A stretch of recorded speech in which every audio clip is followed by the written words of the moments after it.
Ahí estoy grabando, ya dejo de decir pavada. Bueno, eh, les decía, la clase pasada, lo que habíamos visto con los que estuvieron presentes, pero bueno, también, no la subí a la clase, bueno, venimos tarde.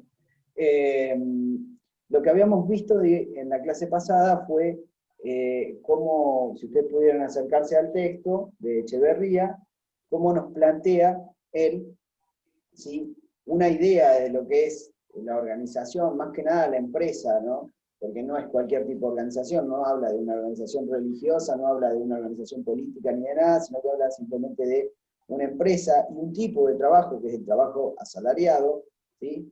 Ustedes saben que, si han leído, digamos, se dan cuenta que no es el único trabajo que existe, ¿sí?, el trabajo asalariado, porque uno puede tener un emprendimiento personal y eso no es trabajo asalariado, nadie le paga el sueldo, uno gana a partir de lo que produce, ¿no?, de lo que vende, etc.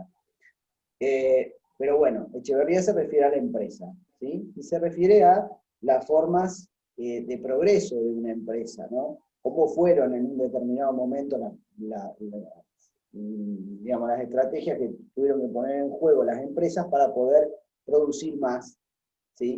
Y para, a partir de eso, generar un valor, ¿sí? A ver, esto lo explicito un poquito. ¿Por qué generar un valor? Porque el sistema capitalista lo que logra, ¿sí?, a través de su organización del trabajo, es que el capital, ¿sí?, genere más capital. Capaz que esto ya lo vieron, ustedes ya lo conocen, y estoy diciendo cosas que por ahí son obvias para ustedes, pero bueno, lo aclaro igual. ¿Por qué es esto de que se genera más capital? Porque siempre en el trabajo capitalista se genera un plus, ¿sí? Yo tengo, tengo los medios de producción, ¿sí? No sé, las máquinas, etcétera, etcétera, la empresa, el lugar, todo. Tengo la fuerza de trabajo, que son los empleados, ¿sí? ¿Sí? Sumo esas dos cosas, más la materia prima, ¿sí?, produzco algo, y con lo que saco yo de plata de eso que produzco, lo que voy a hacer es pagarle al empleado, mantener la máquina, conseguir materia prima, pero además me genera un valor más.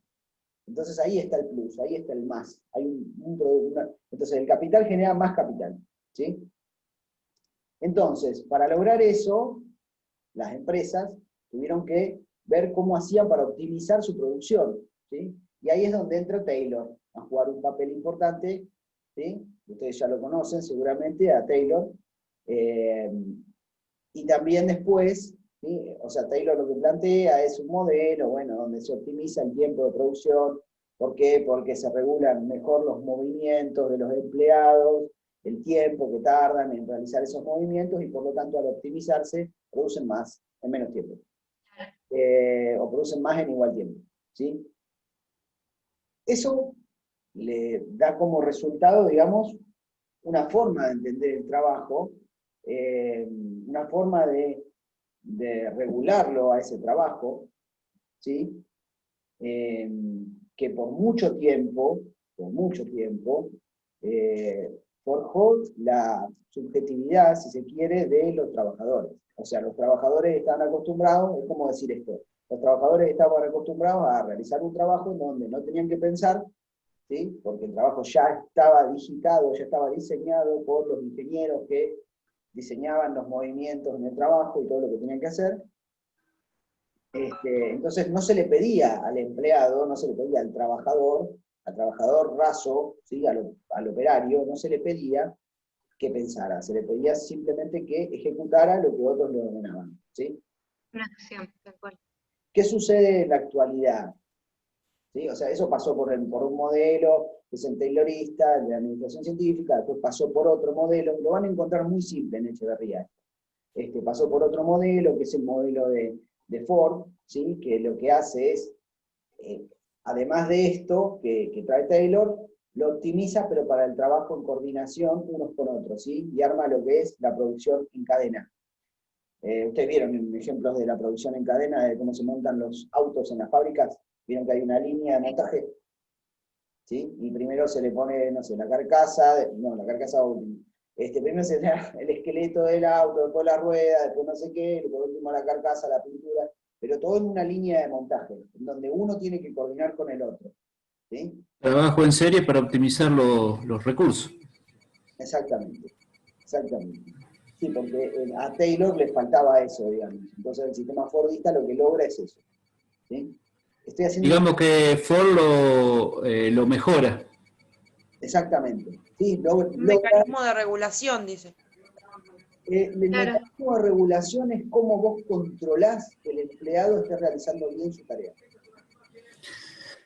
Lo que pasa que me parece que en el método de Ford, el Fordismo, es un trabajo medio de no pensar, es una automatización de las personas también. ¿Sí? O sea, es lo que no se aplica acá en nuestro país. En nuestro país, bajo las leyes, cualquier empleado tiene que saber hacer todos los trabajos, supuestamente en una línea de montaje. Sí, está bien. Eso permite la rotación en el puesto. ¿Sí? Permite la rotación y cuando un empleado falta, lo puede reemplazar otro. Claro. Fíjate que le conviene a la Igual esto empresa. sigue siendo la automatización de la persona, pero nada más que es otro nivel o otro tipo de control, nada más.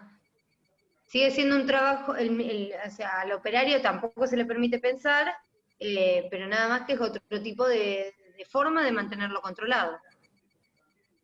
Sí, pero también porque habían estudiado que cuando alguien se automatiza, tipo máquina, más realizando una labor que es mecánica y automática, casi robótica, de producir un determinado movimiento, ¿sí?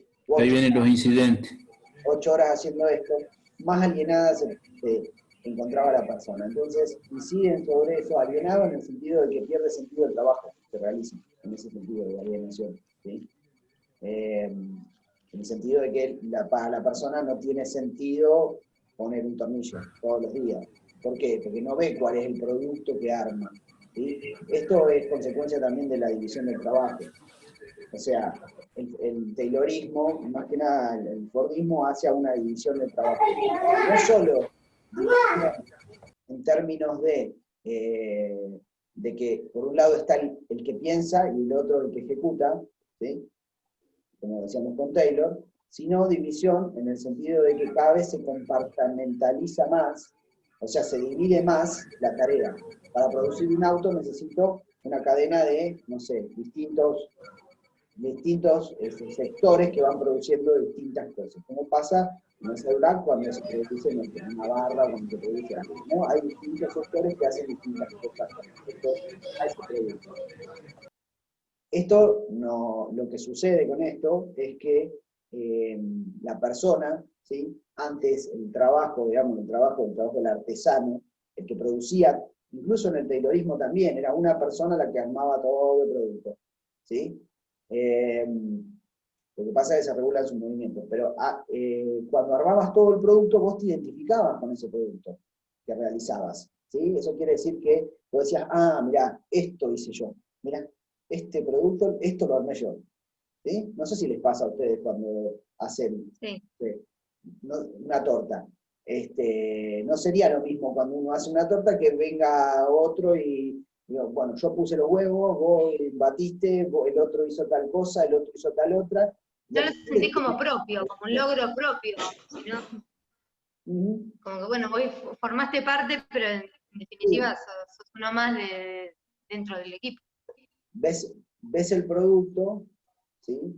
Claro, pero uno se identifica mucho más en la producción de algo que hace uno, ¿sí? Claro. Que si vos pusiste una tuerca, vos no decís, puse una tuerca en ese auto. Yo soy el que pone las tuercas en ese auto. No te identificas con el producto final, ¿sí?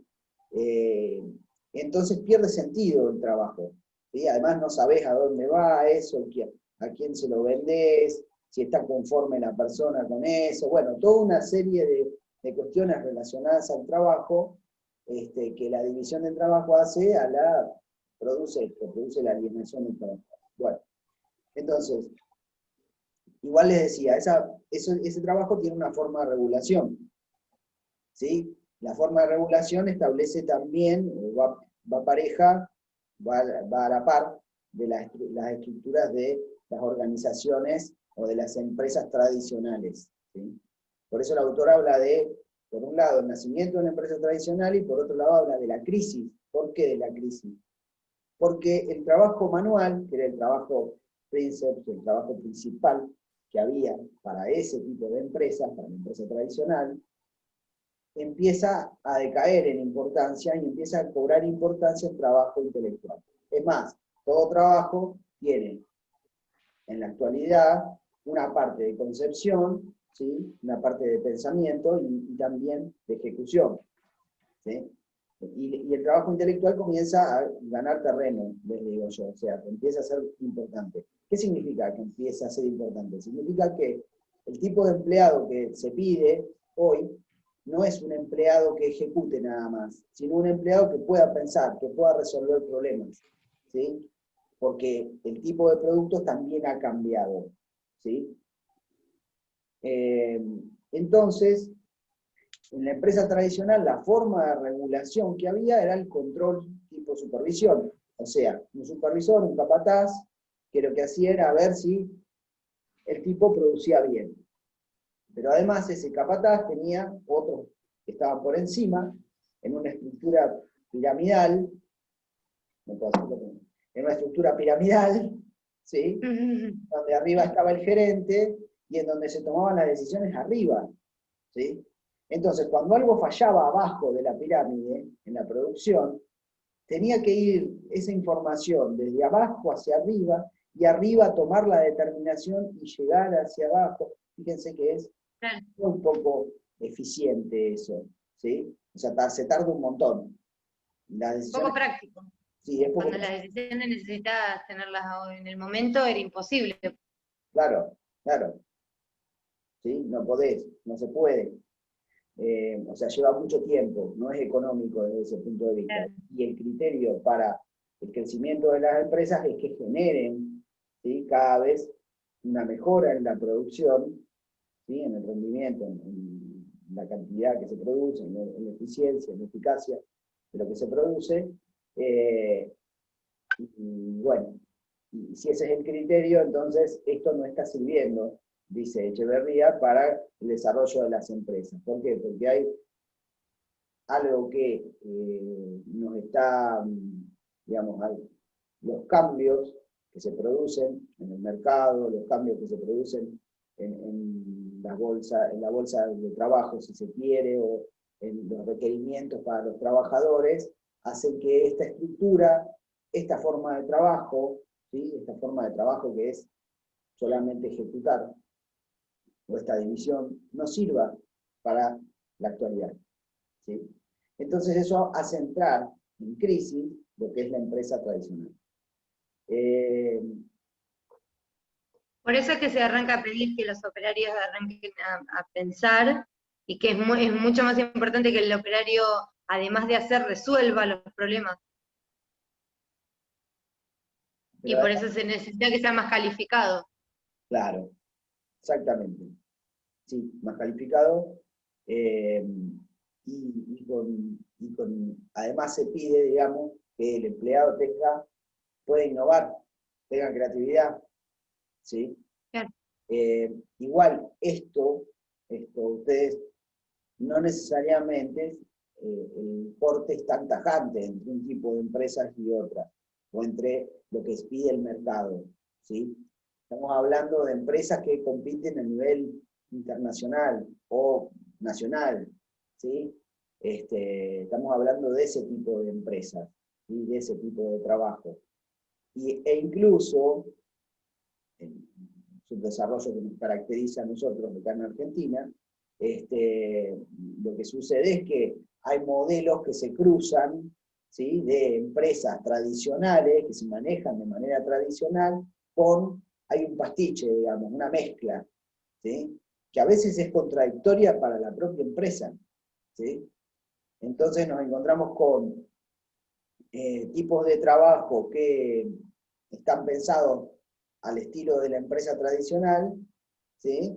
O con tipos de controles de la empresa tradicional y formas de trabajo, o características de la forma de trabajo que no, requieren otra cosa, ¿sí? Que son más actuales.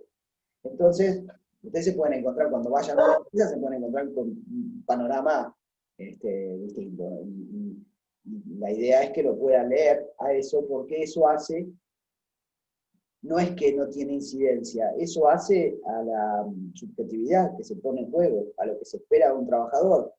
Eso hace a cómo se siente el trabajador con su trabajo, ¿sí? Eso puede hacer también a que se frustre en su trabajo, el tipo, porque le piden una cosa que él no está acostumbrado a hacer, ¿no? Porque está esperando que le digan qué hacer, y en realidad la empresa pide otra cosa, pide que el tipo innove.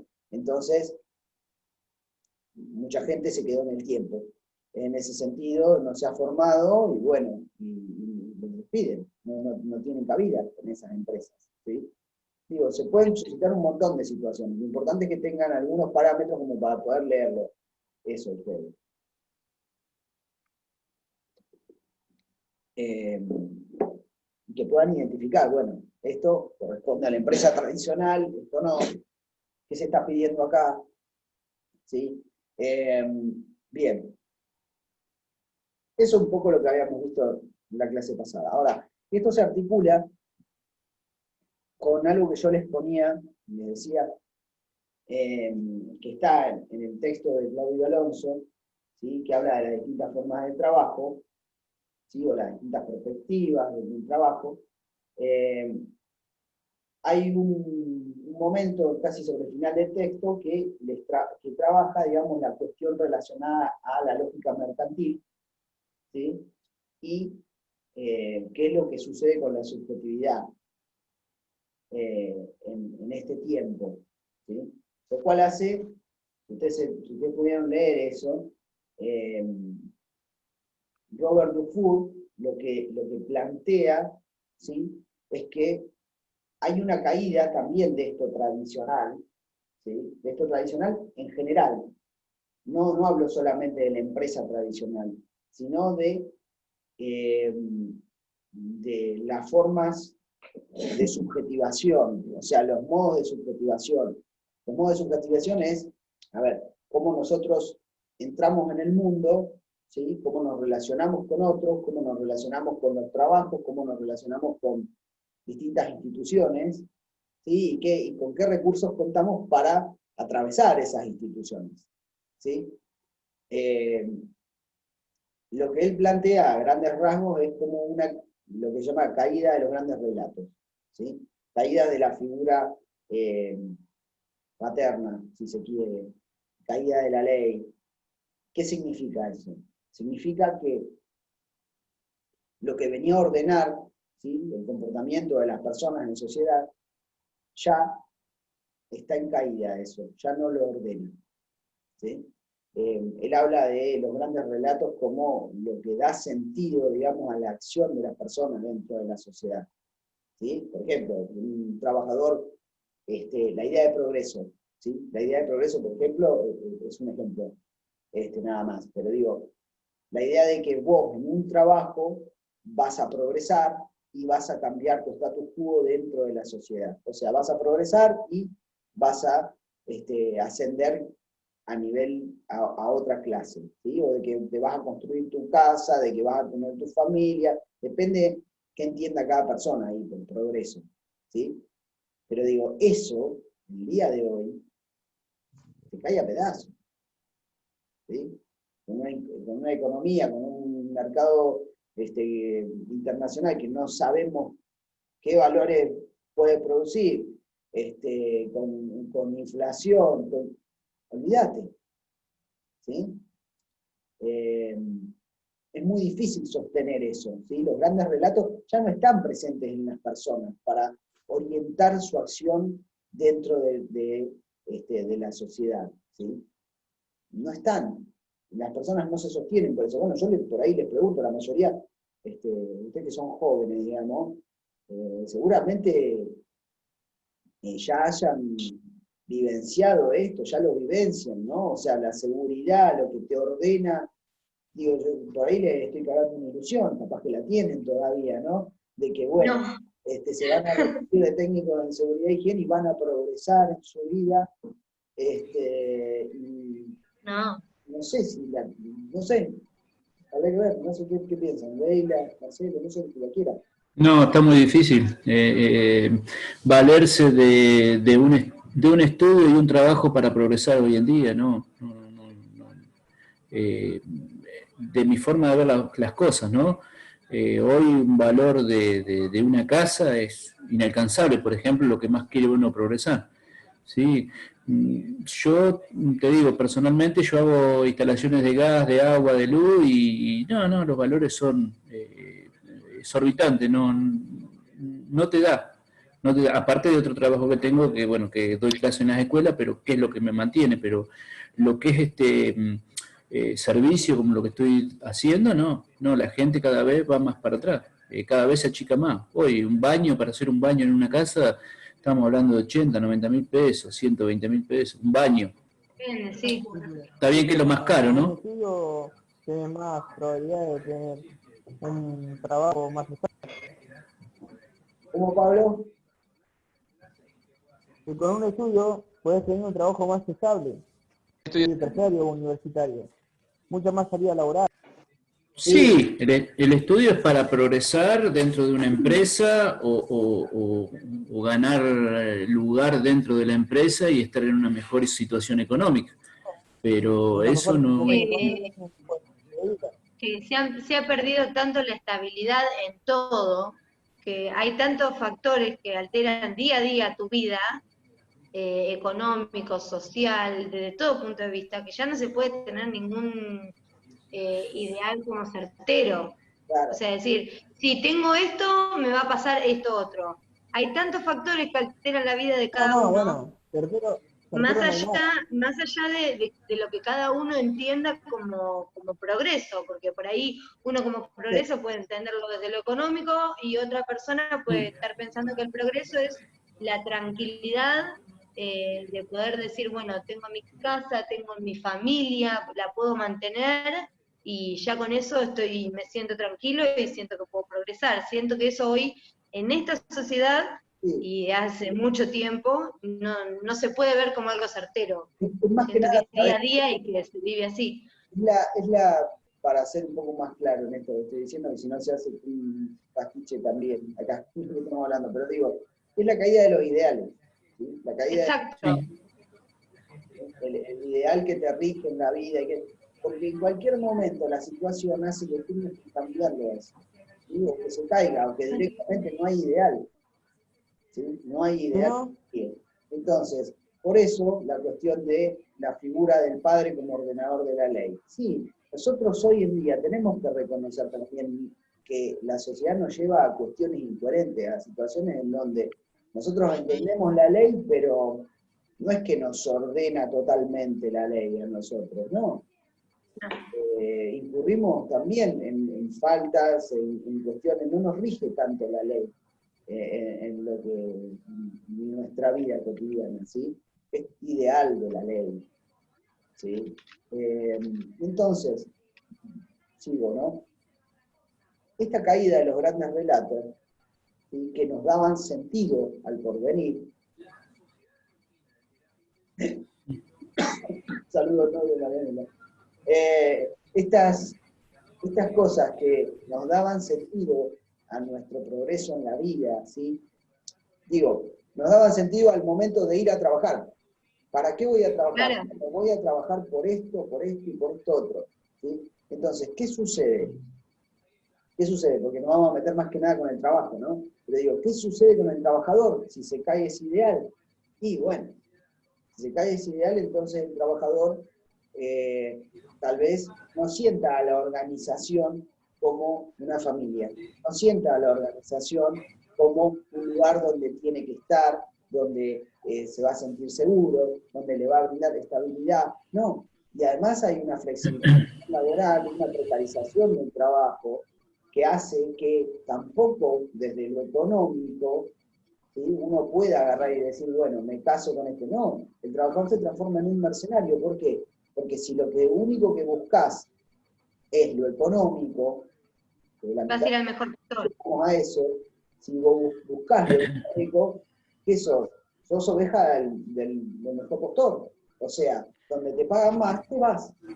Lo que pasa es que las empresas también al trabajador lo tienen como un número y en el momento de que tengan que despedirte no se fijan qué es lo que vos hiciste. Entonces uno es muy, muy difícil de ponerse la camiseta. Antiguamente sucedía porque había trabajadores que entraban a trabajar a una empresa y estaban toda la vida ahí adentro, hasta que se jubilaban. Hoy es según la necesidad. Marcelo, la caída de los grandes relatos y la caída de los ideales es tanto para el trabajador como para la organización. Sí, para los dos. Sí, seguro. Seguro, pero las empresas por lo general actúan de acuerdo a su conveniencia. ¿Me entendés? Más allá que hoy... Ahora que la empresa sabe que atrás tuyo tiene, o sea, como vos decís, Marcelo, hoy el empleado es un número. Sí. La empresa tiene bien claro que si a vos te paga 3,50, atrás tuyo tiene 400 que por 3 lo hacen. Entonces, ese sistema Totalmente. tampoco ayuda.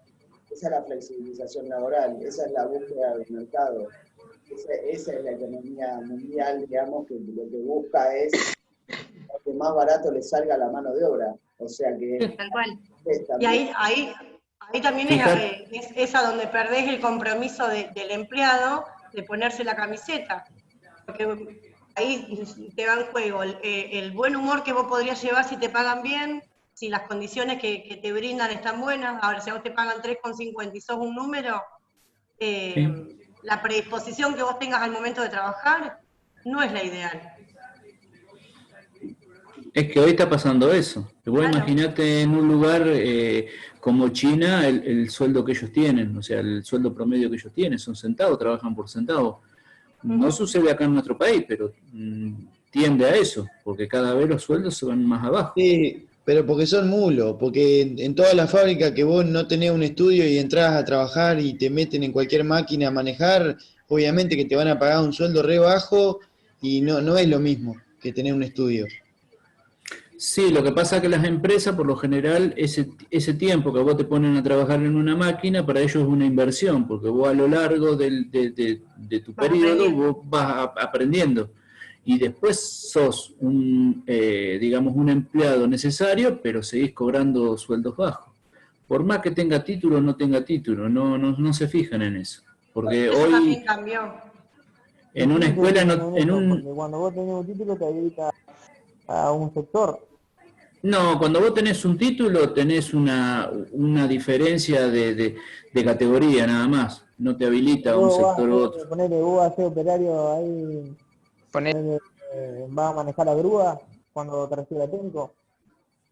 Vos te recibís de técnico, presentás tu título acá en la fábrica y en el lugar que haya un lugar te meten y te especializan en ese lugar, no elegís vos dónde querés ir, ni ellos, es donde necesitan Pero a vos gente. te vas a desplazar como técnico, no vas a manejar la grúa, pero que vos... No, vos te vas a desplazar como operario calificado, no como técnico. El título técnico es que te pagan un porcentaje en tu sueldo que hoy debe ser 25 o 30 pesos. Más de eso no debe ser. O sea que vos estás diciendo que por más que uno se Como empleado, reciba, sí. te toman en la fábrica y no te toman como técnico, sino como un No, operario más. estamos hablando del sector de producción, ¿eh? Estamos hablando del sector de producción. Los chicos que se reciben de la escuela técnica entran a trabajar a la fábrica en el sector que ellos los necesitan. No, está bien, pero una cosa es técnico y otra cosa es lo nuestro. Claro, Sí. vos estás hablando de los chicos que salen de industrial. Sí. Claro. Sí. Y a ellos les pagan el título como técnico. La única diferencia con el operario que son operarios calificados. Tienen una diferencia en el sueldo, pero requieren donde los metan a trabajar. No eligen ellos. Bueno, sí. esto de la que yo les planteaba, yo calculo que esto también depende del tipo de empresa, ¿sí? Acá, los tipos de trabajo que nos llegan acá y las empresas que nos llegan acá, probablemente, con las ofertas de trabajo que nos llegan, probablemente, en su gran mayoría, tienen que ver con que son trabajos que en otros lugares del mundo central, digamos, nosotros más en la periferia, que desechan de allá, ¿sí? Si desechan de allá, bueno, no sé, eso los podría orientar mejor a algún economista, en relación a eso. A lo que voy es a la incidencia que el tipo de trabajo y el tipo de organización tiene sobre la subjetividad. Y más que nada, por eso les planteaba, la persona parece, en ese sentido, el trabajador,